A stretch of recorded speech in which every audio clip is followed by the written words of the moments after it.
Huckabee, David Horowitz, and Ben Shapiro, the amazing Jason Michaels, and we're grooving with Felix Cavalier.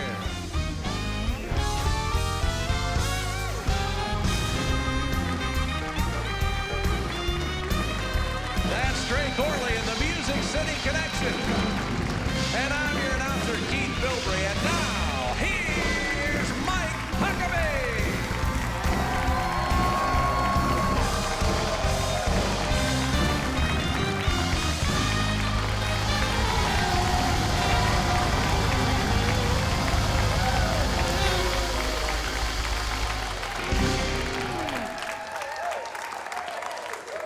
Oh, what a lively bunch of people we have here in our theater. We are so happy to have them and you.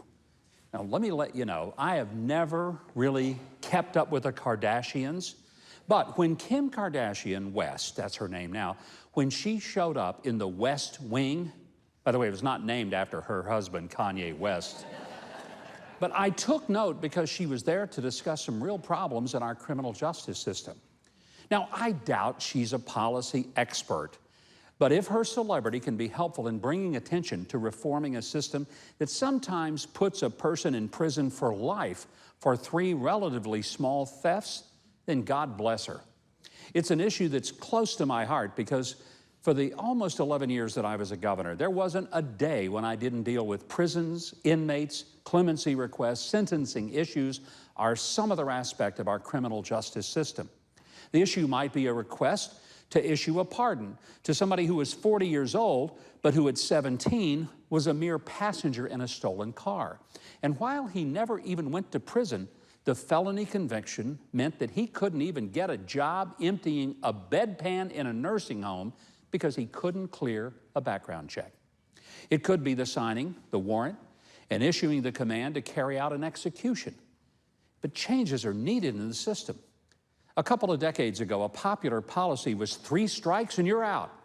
And that meant a life sentence for 3 thefts of $400. All the while, some murder sentences were only 7 years. Now, saying tough on crime was an applause line in a campaign speech. But many applauding didn't realize they were supporting a policy that really doesn't make sense. As Larry Norris, who headed our correction system for me, often said, we lock people up that we're mad at rather than the ones we are afraid of. It meant that some nonviolent offenders of sometimes minor crimes were warehoused in the very expensive prison system, while we let some other guilty of violent offenses back to the streets to maim and kill again. Don't know if you know this, but did you know it costs more money to put a person in prison for a year than to put a person in college and pay full tuition, room and board, buy books, even provide spending money? And it costs more than it would to provide mental health needs for many people who are locked up without any treatment for what landed them there in the first place. You see, we can educate, medicate, and if necessary, incarcerate. But truth be told, we don't have a crime problem. We have a drug and alcohol problem. Let me tell you a little figure. 88% of the inmates in the Arkansas system were there for a drug or alcohol-related crime. 88%. They committed the crime while they were drunk or high, or they committed the crime to get drunk or high. Some of those folks absolutely are dangerous, and they need to be in prison. But many would do better to be in treatment centers and community restitution centers, which address the root problems and which often cost as little as 10% of the cost of a full-blown lockup. Now, without addressing why people ended up in prison, our correction system is mostly a place where greater criminal skills are learned. And upon release, the inmate who can't find a job ends up committing more elaborate crimes. While the government can't force people into faith-based programs, my own experience was that only the faith-based programs had long-term success rates. Programs like Interchange, which was launched by the late Chuck Colson's group Prison Fellowship, had a less than 20% recidivism rate compared to the more than 80% recidivism of traditional approaches. I once spent a day in the Angola prison in Louisiana. It once was considered the most violent and hopeless institution in all of America. Now it is a model of changing inmate behavior by changing the inmate from the inside out through a process that is all about repentance, forgiveness, restitution, and redemption by faith in God. Some inmates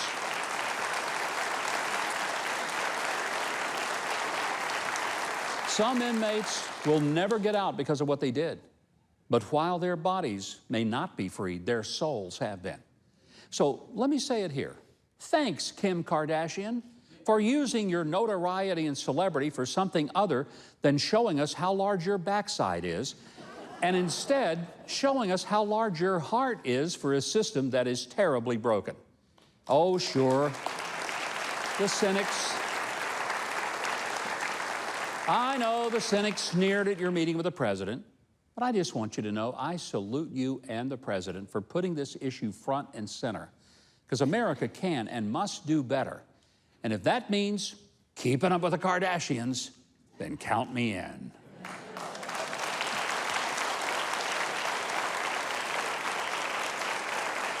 Well, America seems to be heading toward a new civil war, and it's not between the North and the South, but between the left and the right.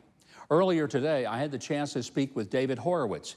He predicted that clash for decades because he's lived it from both sides. His parents were devoted communists. David himself grew up a Marxist. But the more he saw of the left, the further right he moved.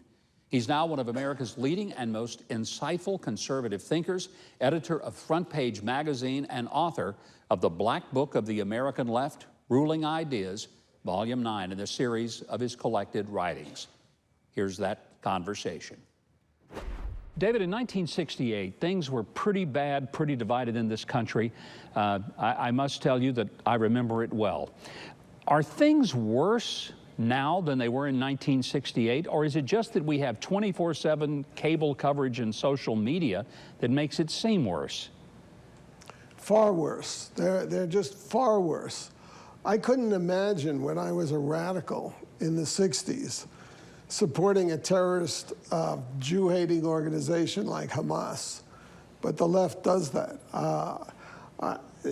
I couldn't imagine conducting an attack on white people, which the left is in full throat doing now, back then. The problem is, and the other reason that it's much worse, is that the left has gone for 50 years through the institutions. So, you know, they dominate the media. Our schools are gone. Our schools are indoctrination and recruitment centers for the far left. I mean, they're teaching kindergartners and first graders that white people have skin privilege, as though black people don't have skin privilege. I mean, it's ridiculous. So I think the things, you know, to me, the only bright spot is, you know, what Trump has unleashed. That finally, Republicans and conservatives are actually fighting back and not, you know, apologizing for being who they are. Well, you do have some Republicans apologizing. This week, John Boehner said there's not a Republican Party anymore. He said there's a Trump party. I mean, I was appalled by his comment and shocked by it. What was your reaction to what Boehner was trying to say? I'm thinking... This is the problem with the Bushes. This was a problem that was shown in the Republican primaries. Yeah, they think that the never-Trumpers think Trump is the problem. But that's because Trump... You know, Trump has one ideology, as I see it, which is that he's a patriot. He doesn't want this country shortchanged in trade. He doesn't want it vulnerable to foreign enemies. He doesn't want our borders porous so that we'll lose our country. I mean, these are all really good things. And he's willing to stand up for them. You indicated that leftists today, true liberals, are not just liberals from the 60s and more of them. There is a radically different content in the mindset of the left today than there was in the 60s. People who are called liberals today are vindictive bigots, is what they are. They hate Christians, they hate white people, they hate America.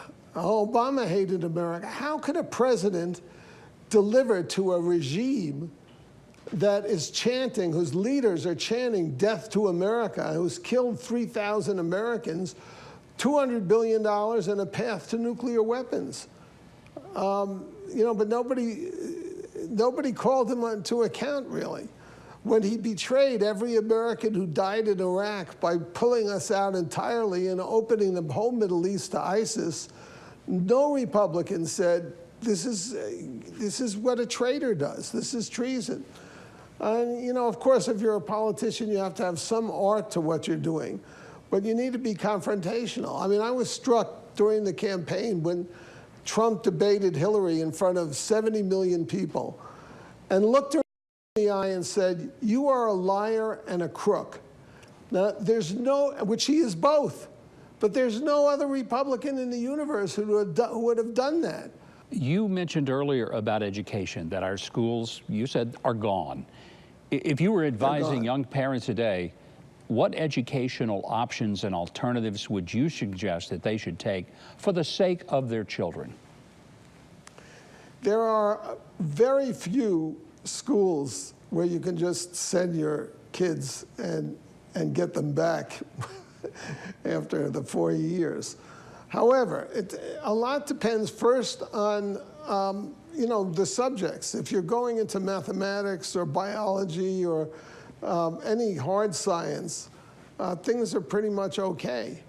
If you need to connect with the conservative groups on campus, you know, you need to have a strong backing from the home, and then you can survive it.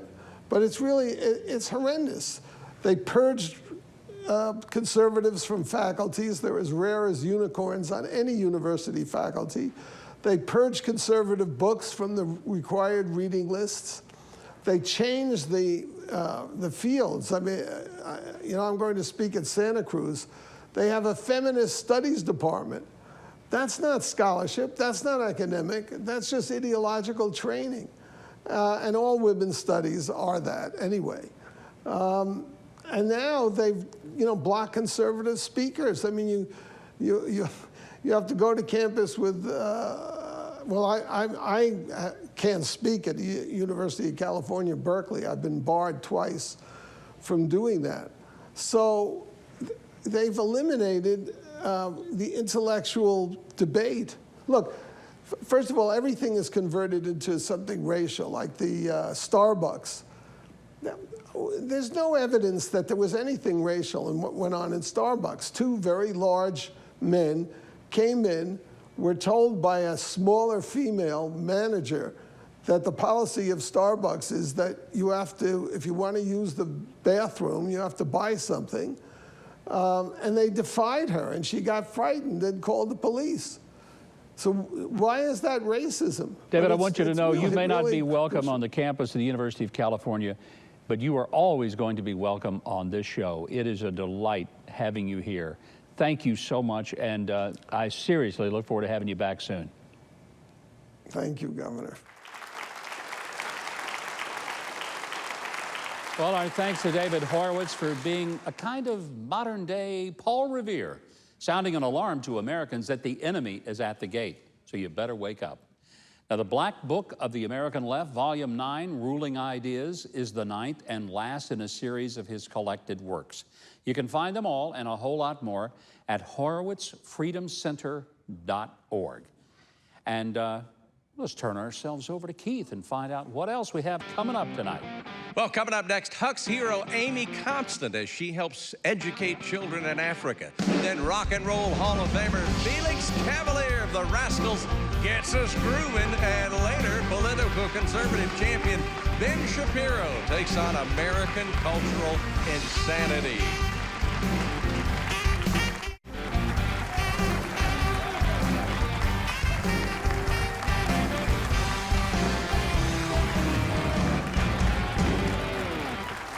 Well, the Huckabee Show is coming to Branson, Missouri to shoot 2 episodes on June the 12th.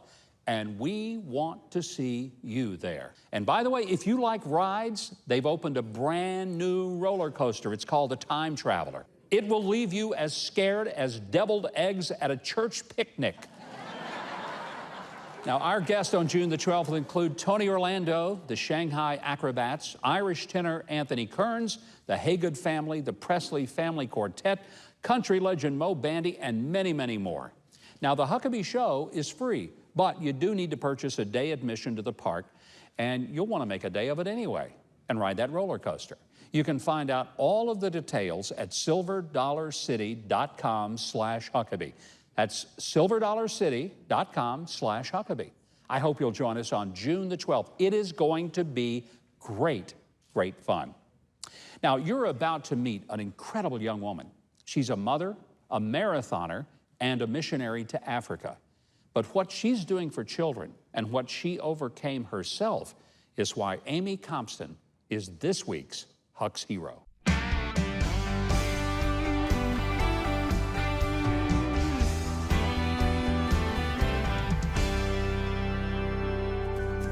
Amy Compston was born into a solid and loving family in eastern Kentucky. She grew up excelling in sports, especially running, and things were pretty normal until around 12 years of age. That's when Amy experienced alcohol for the first time. It began a slide into substance abuse and other activities that nearly cost Amy her life on multiple occasions. After 14 years of substance abuse, Amy finally reached the end of her rope. She decided to reach out and give God the best she had become. Convinced God was urging her to do more, Amy asked a deacon at her church if he would help her raise money through her running to support missions in Africa. Over the last 5 years, Amy Compston and her husband Chris, along with other wonderful supporters, have led numerous missions to remote areas of Uganda, building schools, planting churches, and providing food, clothing, and medical care. Even Christmas gifts for tens of thousands of Ugandans. Amy Compston is a shining example of God's faithfulness and what He can do with an obedient heart full of love for others. Please welcome Amy Compston. Amy, so nice to have you here. Thank you. What a story. You know, what amazes me, you're only 33 years old. You've had this remarkable impact, but it wasn't that long ago that your life was, I'd say the best thing to say is it was a mess. When did you wake up and say, I don't want to live this life of addiction anymore? So I was telling you before, I started drinking at 12. At 14, took my first drug. That spins rapidly out of control. And I find myself, I was 27, almost 28 years old, when enough was enough. And that's when I joined a class at church, because I played that role. I was a nurse, I was a church member, but I was a drug addict. And I joined a class at church that taught you how to follow Jesus. And it worked. Oh, praise God. Well, we're glad it did. And not only are we glad, but I think of all those thousands and thousands of kids that you are giving life and hope to, that would never have happened had something not started in you. You've got a book, it's called Grace Runner, and you talk about how God has opened this entire avenue. You're going into nations that a lot of people are not welcome to go to. Yeah. How did you get an entry into places like Uganda? Well, the man who taught me how to follow Jesus, during those classes, he would show us videos of a school he had started in Uganda. And I fell in love with those kids. He was just showing us how God had used his life.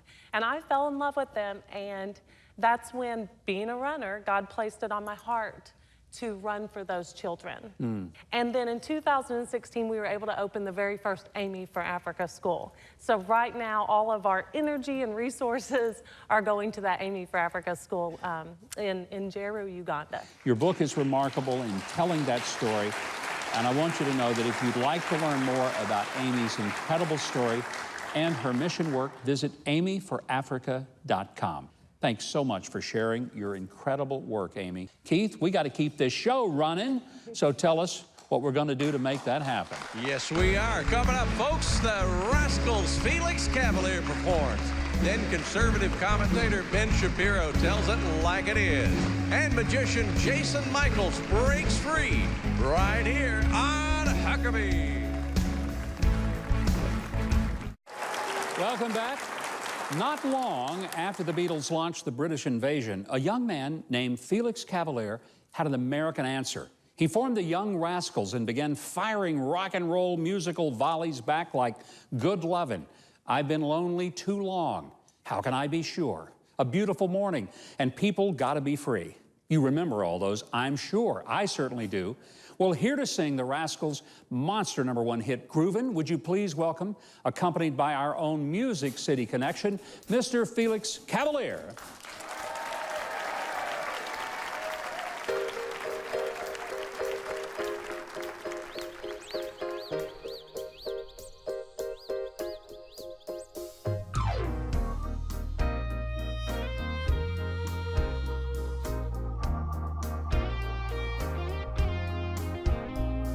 Grooving on Sunday afternoon. Really couldn't get away too soon. I can't imagine anything that's better. The world is ours whenever we're together.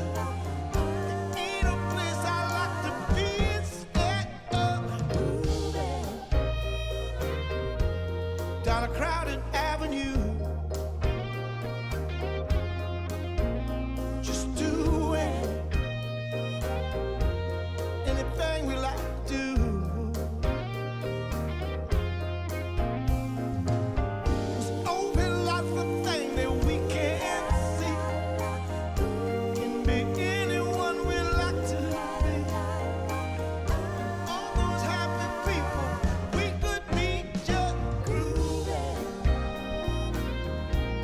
on Sunday afternoon.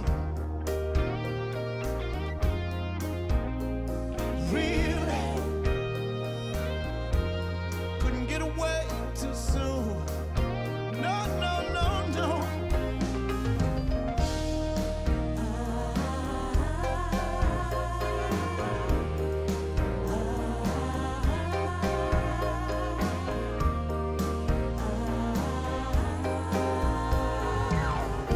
Keep on spending sunny days this way. Gonna talk and laugh our time away. I feel it coming closer day by day. You know, life could be ecstasy. You and me endlessly, just a moving and rolling Sunday afternoon.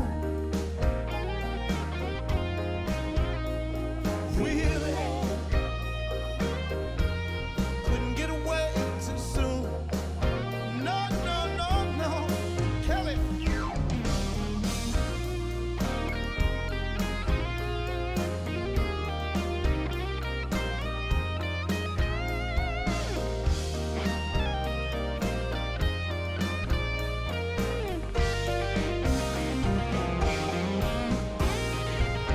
Apple, peaches, pumpkin pie.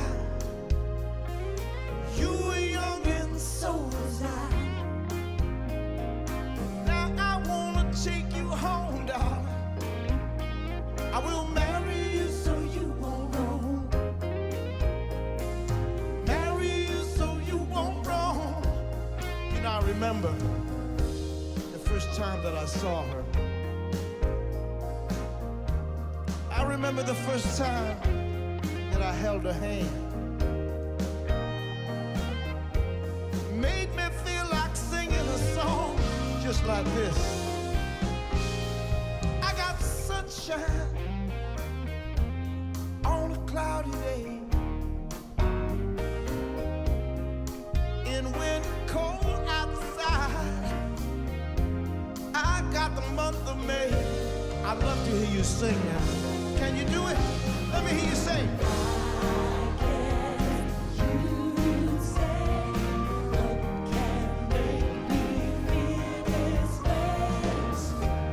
It's my girl, talking about my girl. Ooh. So you know when things don't look so good, I always remember how wonderful it was. So keep on grooving. Keep on grooving. Keep on grooving.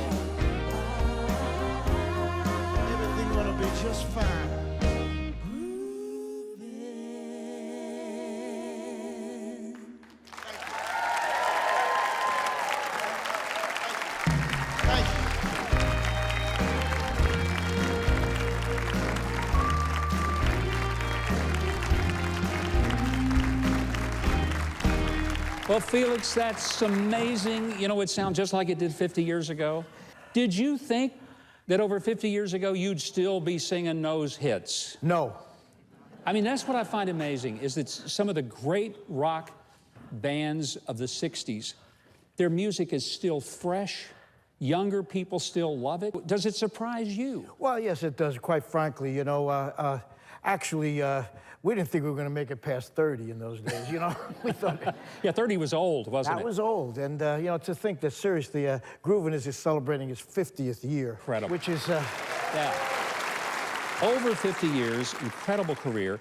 Of all the people that you've been on stage with, which is everybody, did anybody ever just blow you away? But, I mean, I must say the first person that really rocked my boat was Ray Charles. That did it. That did it. But I've been on stage with Billy Joel. I've been on stage with Ringo. Been on stage with Jimi Hendrix, Bruce Springsteen. Oh. And, you know, like, it really talented folks. So I'm really very blessed. After all these years, you know what's going to really be something you'll talk about forever? Yes. Being on stage with me later on I was just going to say that. I didn't know if you knew that. One final question before I let you go. One of the things that has made your music, I think, kind of unique is that you take rock and roll, but you fuse that with soul. And so it has that unique sound. Was that intentional when you started in the 60s? Well, you know, even though I live in Nashville, everybody knows that I'm not from Nashville by my accent. And that ain't Alabama either, is it? It's Alabama. Yeah. It's the same thing with the music. I really thought I was singing, you know, country songs. And it comes out like that because of, you know, like, I guess how we voice it, you know? In fact, let me tell our audience that you can learn about Felix's 2018 tour with his fellow rascal, Gene Cornish. And if you want to find out more, go to FelixCavalierMusic.com. That's FelixCavalierMusic.com. It's on your screen. You can also visit the NashvilleSymphony.org for details on this incredible evening that Felix and the Symphony are going to put together this summer. I want to encourage you to get out and see this legendary performer when he's in your area. You're going to be singing along, and I'm probably guessing, unless your knees won't let you, you'll be dancing in the aisle. And by the way, Felix is going to be back later in the show for another smash hit performance, a song called Good Lovin'. We're going to be playing it together, so stay tuned for that. All right, Keith, tell us what's coming up next. Next, headlines you may have missed and straight talk from Ben Shapiro. Then be amazed by magician Jason Michael. Now we're going to disappear for a moment, but as fast as you can say abracadabra, Huckabee will be right back.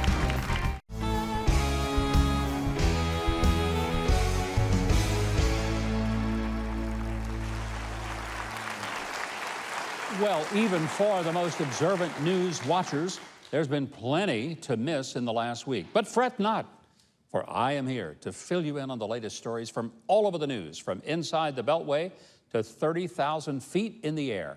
Because this is the segment everyone is talking about, in case you missed it.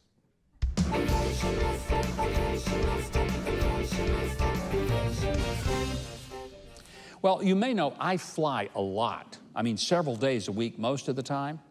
And airline passengers already have to deal with long check-ins, shrinking legroom, and fellow passengers going nuts when their liquor service is cut off. But European passengers traveling by Transavia Air had quite a different challenge. As they took off from the Netherlands and headed to a Spanish island vacation, passengers became overwhelmed by, and I quote, the unbearable smell of an unwashed man, unquote. Now, while I would have suspended or maybe suspected that someone snuck on a European Union-size helping of Limburger cheese, this, my friends, was far worse. In fact, the smell was so bad that passengers were fainting and vomiting. The flight attendants tried to quarantine the very smelly passenger in a toilet, but the one-man gas attack continued so intensely, the pilots had to divert the flight to Portugal.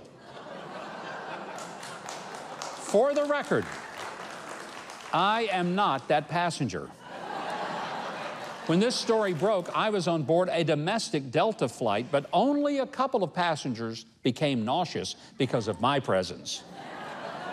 Unfortunately for Transavia Air, this wasn't their first in-air smell incident. Earlier this year, a plane made emergency landing when passengers began fighting because of one man's excessive flatulence. I'm not making this up. That's right, from the smell of bad cheese this week to cutting the cheese in February, Transavia has become an olfactory of horrors for passengers' noses. It's got to be a bargain airline, but it sounds more like a flying hazmat site. Passengers are wondering what's wrong with this airline and its passengers. Well, the answer, my friend, is blowing in the wind. The answer is blowing in the wind. Well, after Roseanne Barr's low-blow racist tweet to President Obama's advisor, Valerie Jarrett, the wheels of Hollywood and liberal media quickly turned to crush Roseanne and her hit show on ABC. But there was something amiss in the whole media lynching of her. Could it be a possible double standard in the entertainment industry? Well, let's see. ESPN, a member of the Disney ABC family, just hired Keith Olbermann this past week. Now, Keith has said that our president is a Nazi on multiple occasions in the past. I wonder if that's part of ESPN's HR questionnaire. Also, MSNBC's Joy Reid, she was selected to be the ringmaster by MSNBC for their town hall trial of Roseanne. Now, Joy Reid has made some numerous homophobic comments that she claims she didn't remember. I guess she must have taken Ambien as well. And then she posted a picture portraying John McCain as the Virginia Tech shooter. And late night host Samantha Bee of TBS, and I want to make sure you know TBS, not TBN. That's the good channel. She called White House senior advisor and first daughter Ivanka Trump a name that is so vulgar that the happily vulgar CNN host, who usually relish in repeating public profanity, wouldn't even utter it. Now, Ms. B did apologize, stating, quote, "I'd like to sincerely apologize to Ivanka Trump and to my viewers for using an expletive on my show to describe her last night," end quote. But her show was scripted and pre-recorded, so it wasn't like some accidental slip of the tongue. So here's the question. Should people like Roseanne, Keith Olbermann, Joy Reid, and Samantha Bee have the opportunity to apologize and reform before losing their jobs? Well, it looks like that's what happens if you're on the left. But I have a surefire way to avoid such controversies altogether. Don't use profanity and vulgar words in your private conversation, and you won't likely blurt them out in your public conversations. It's pretty simple. And if you do say them, go on TV and eat some Tide Pods so the whole world can see you get your mouth washed out with soap like our mothers used to do to us when we were little. And now, a little good news. This week, President Donald Trump signed the Right to Try Act in order to help terminally ill patients access drug treatments that are yet to be fully approved by the Food and Drug Administration. The president was surrounded by patients and families at the signing ceremony who will be affected by the legislation. And the one thing he wanted to know, why this action had never been taken before. The president believes hundreds of thousands could be saved as a result of the legislation. There was a young 12-year-old who suffers from muscular dystrophy. His name is Jordan McLean. He gave President Trump a big hug after the signing, and he told Inside Edition that the president said he was envious of Jordan's handsome hair. The president stated, "If I had that head of hair, I'd been president 10 years ago." By the way, I'm pretty sure that I would have won in 2008 or 2016 with Jordan's hair as well. There you go. Well, we read the news so you don't have to. That's it for In Case You Missed It. And we leave you with the wise words of the late Senator Pat Moynihan. Everyone is entitled to his own opinion, but not to his own facts. Thank you very much for joining us for In Case You Missed It. Well, my next guest knows just how crazy yet how true some of those stories we just mentioned really are. He's the host of the fastest growing, hardest hitting, and most insightful and savagely irreverent conservative podcast on the web. He's also the editor-in-chief of the Daily Wire, Mr. Ben Shapiro. Ben, let's start with Roseanne and all the controversy that has whirled around her this week. Should she have been fired for her comments? I think that she probably should have. It's very difficult to say that ABC shouldn't have dumped the show given the nature of the comments and given the nature of the blowback they were likely to sustain from both viewers and advertisers. The real question is why there's this massive double standard in the media with regard to some people who get fired and some people who do not. And also what apologies we should accept and which ones we shouldn't. So Roseanne came out, she apologized. And frankly, Roseanne seemed like a mentally ill person, and not just seems like a mentally ill person. She has said in the past, over the past 30 years, that she suffers from mental illness, and yet the media have treated her apologies as completely insincere. They've suggested that she's a perfectly rational person who happens to be a racist, which is obviously not true. And then they're pretty much willing to overlook or make excuses for vile comments that are scripted, that are greenlit, and that are aired by people like Samantha Bee. You know, Roseanne got canned by ABC. On the other hand, you had Samantha Bee, who made some just unbelievably vulgar comments. And it wasn't just the use of one particular word. It was the inference that she should engage in incest with her own father, the president, talking about Ivanka Trump. That seemed to get just brushed under the rug because she said, gee, I'm sorry. She even got an award from the television That's industry. exactly right. She did.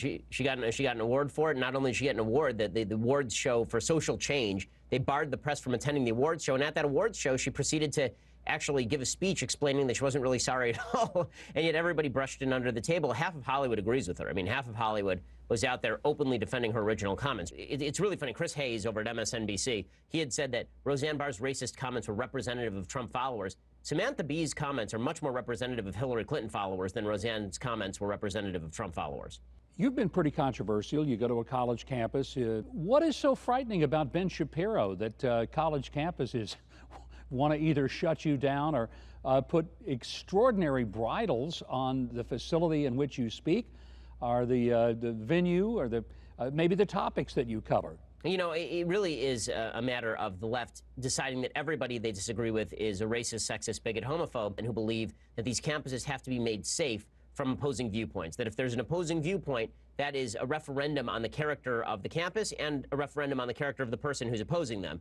A lot of that springs from this intersectional dynamic that is so prominent on the left, this philosophy that says that we can judge the content of your speech by your skin color or by your sexual orientation, and that we're supposed to rank the importance of your speech by those group characteristics. So instead of treating people as individuals and treating their views as individual views, instead we say, well, you know, Shapiro's a white man, therefore his view ought not be heard, or if he's a white man and he's defending the idea that this is a meritocracy, that means that he is secretly racist. Is this a millennial issue, or is this something more of a leftist issue? I mean, is there hope that there are millennials going to college today who don't necessarily fear a viewpoint that is different than theirs, or maybe even embrace a conservative viewpoint?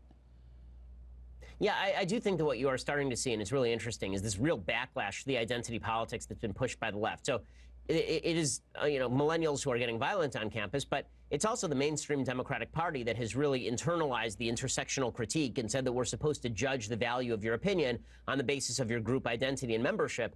And there are a lot of people who are just sick of hearing this. And what this has created is a backlash, not just in terms of the viewership, but in terms of a lot of people who are on the left intellectually, but are sick of the identity politics and want to be able to have honest, open discussions about things. So then this week, Starbucks closed all their stores so their employees could get a sensitivity training in race. Are the Starbucks employees that tone deaf to race that they had to have a whole afternoon to be coached in how to treat people? Well, I think to me, what this really smacked of was Starbucks attempting to avoid bad PR by promoting diversity training that has no real impact. There's no scientific evidence whatsoever that the implicit bias training that was put out by Starbucks has any impact on racist behavior, and yet it's a way to avoid litigation, because if somebody sues Starbucks for racism, now they can claim, well, listen, we're not racist. We had diversity training with 8,000 stores full of people, and we shut down those stores for 3 hours at a time. Now, is that actually going to alleviate racism?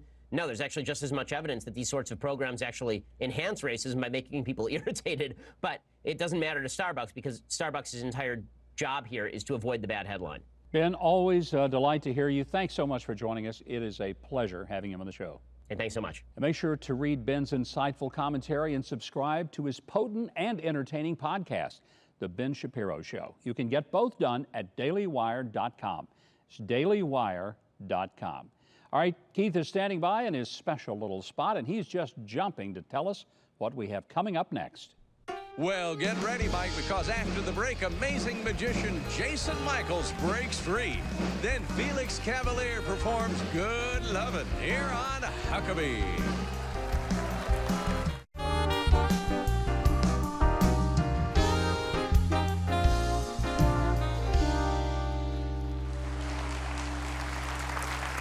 Our next guest is a speaker, entertainer, and author with incredible expertise in the art of illusion. He's a storyteller at heart. He's also the author of You Can Do the Impossible Too. Here to share his talent and tell his story is the amazing Mr. Jason Michaels.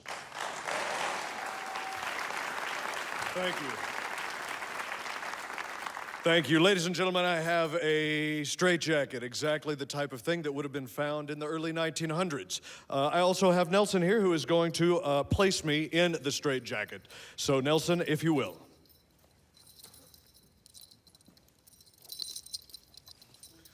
The straitjacket goes on exactly the opposite of a normal jacket. What would typically be in the front, the fasteners go to the back. Now, the straitjacket itself was invented in 1790 by an upholsterer. It was created as a method for treating mental illness as well as a way to protect hospital staff, fellow inmates, and out-of-control patients from themselves. When it was designed, it was believed to be impossible to escape from such a device. Now, once the 4 buckles on the back are secured, the next step are the arms. The arms get crossed. There you go. Work your way around the back and get that nice and secure as well. All right. And you get, oh, enthusiasm. That's very good. All right, the last step is the slightly uncomfortable part. I will kick that back to you, and if you will, get that nice and secure. Just secure is fine. All right, thank you very much. Oh, all right. Now, ladies and gentlemen, I would like to ask you to imagine for the next few moments that you are a young child who feels trapped inside your own body. The 7-year-old was sitting on the passenger side next to his dad as they traveled across town. As they went to school, he was constantly rubbing his chin against his collarbone, and he couldn't stop doing it. His neck was starting to get red and irritated. And even though he wanted to, for some strange reason, he just couldn't stop doing it. He kept doing it over and over and over.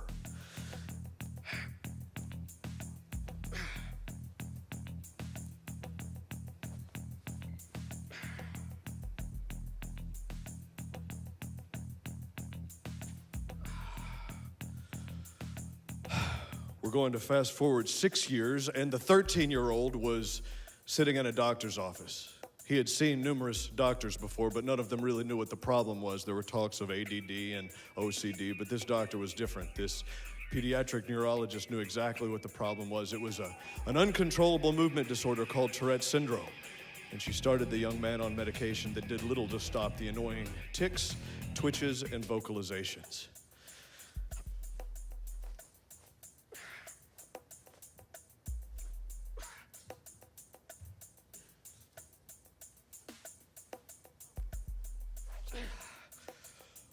Three years later, the 16-year-old was focused, reading a script.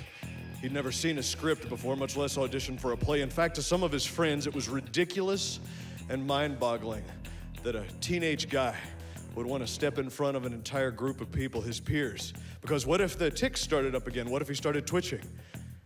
He would undoubtedly be made fun of for the rest of his time in school. They thought his dream of being a professional entertainer, impossible.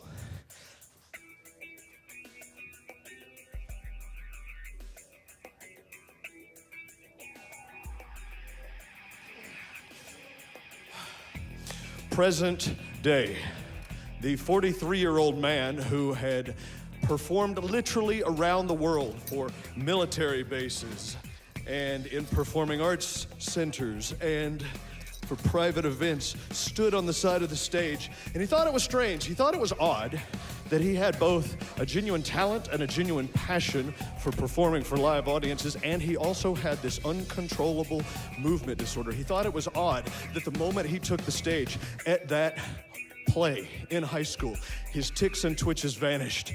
And then he stepped out on stage before you here tonight.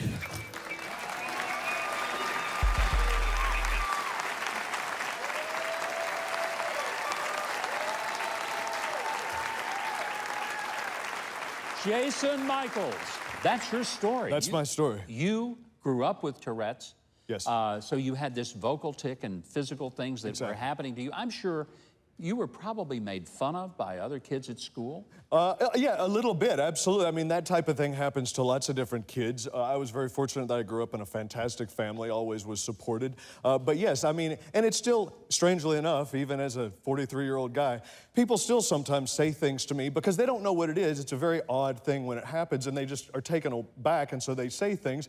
And the last thing that I ever wanted was to be embarrassed or alienated, but you know, it did happen. Now you go all over the world. You do magic and sleight of hand. Could you do some sleight of hand with me, for example? Oh, right now? I like it. You know what? I absolutely can. Maybe a trick of some kind. All right, so I just happen to have a deck of cards here. So what we'll do, Governor, is we'll do something that's actually pretty quick and it's pretty straightforward. This is how I got started. Something as simple as selecting a card and then trying to find the card. So you get the choice of any one that you would like. Any card. Pick a card, any card. Absolutely. Once you take it. That little card right there. Okay, so what I will do is I will shield my eyes, but if you will just take a peek and share it with anybody who wants to see it.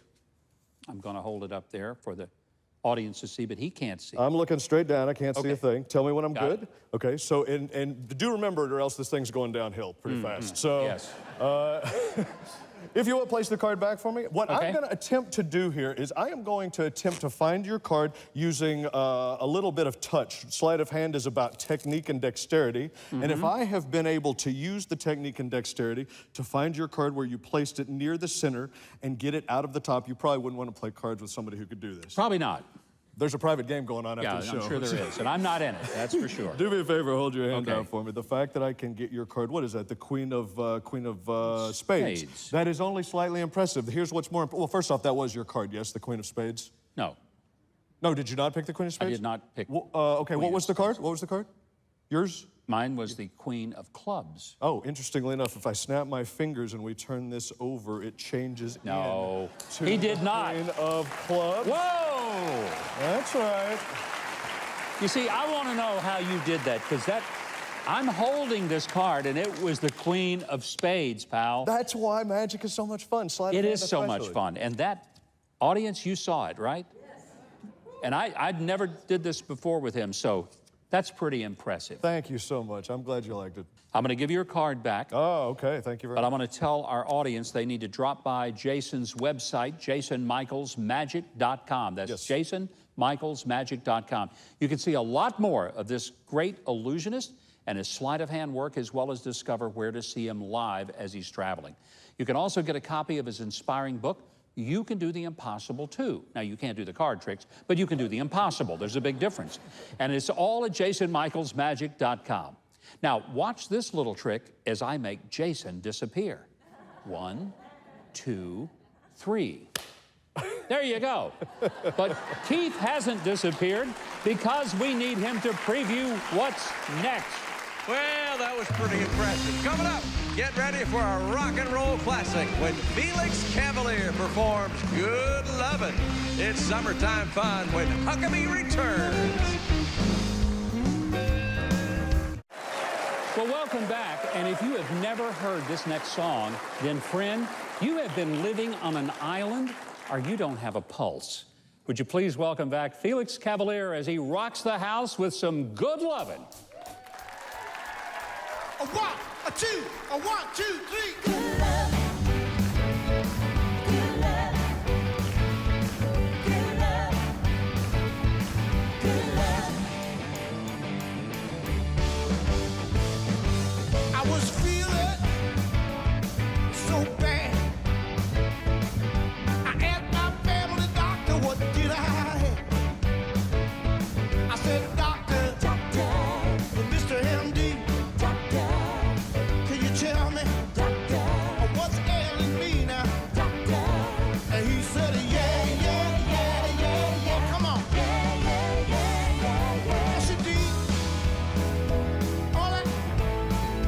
I really